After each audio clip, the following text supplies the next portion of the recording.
Assalamualaikum warahmatullahi wabarakatuh. Kami dari kelompok 1 izin mempresentasikan materi sejarah Indonesia, sistem pemerintahan Kabinet Natsir, dan sistem ekonomi dari Gunting Sastrogi. Sebelumnya, perkenalkan, nama saya Naisila Salsa Amelia sebagai moderator. Saya Amalia Najma sebagai pemateri. Saya Salmatul Kasana sebagai pemateri. Dan saya Tifa Sabita sebagai pemateri. Kabinet ini dilantik pada 7 September 1950 dengan Muhammad Nasir sebagai Perdana Menteri. Kabinet ini merupakan kabinet koalisi yang dipimpin oleh Partai Masyumi dan PNI sebagai partai kedua terbesar dalam parlemental diberi kedudukan yang sesuai.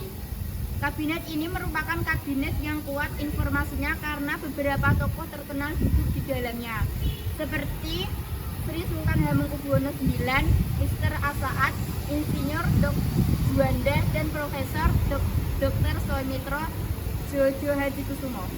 Program pokok dari Kabinet Natsir yaitu yang pertama menggiatkan usaha ketentraman dan keamanan, 2 mencapai konsolidasi dan penyempurnaan sistem pemerintahan, 3 menyempurnakan organisasi angkatan berat, yang keempat mengembangkan dan memperkuat ekonomi rakyat, yang kelima memperjuangkan penyesalan Irian Barat. Masalah yang ditimbulkan oleh Kabinet Natsir diantaranya yang pertama, upaya memperjuangkan Irian Barat dengan Belanda mengalami jalan buntu.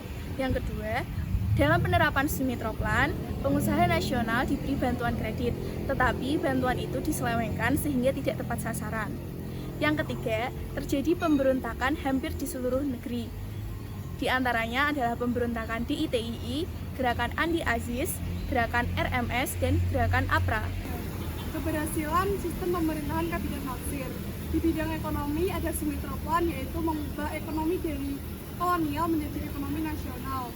Indonesia masuk PJJ, berlangsung perundingan antara Indonesia dan Belanda untuk pertama kalinya mengenai masalah Irian Barat. Berakhirnya kekuasaan Kabinet Natsir disebabkan oleh adanya mosi tidak percaya dari PNI menyangkut pencabutan peraturan pemerintah mengenai DPRD dan DPRDS.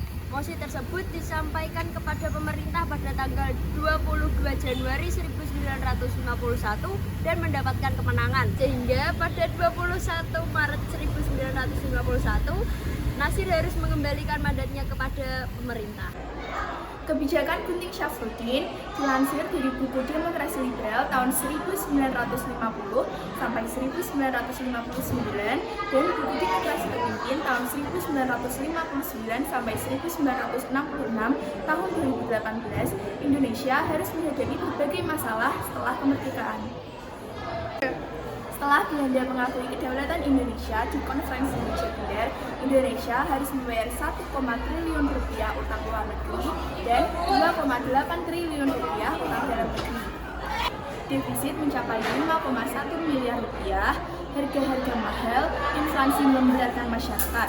Pemerintah terpaksa mengeluarkan gebrakan untuk menyelamatkan perekonomian. Tujuan 1. Mengatasi inflasi, 2. Mengurangi beban utang luar negeri, 3. Menanggulangi defisit anggaran sebesar 5,1 miliar, 4. Dengan kebijakan ini, jumlah dan jenis uang yang beredar bisa berkurang.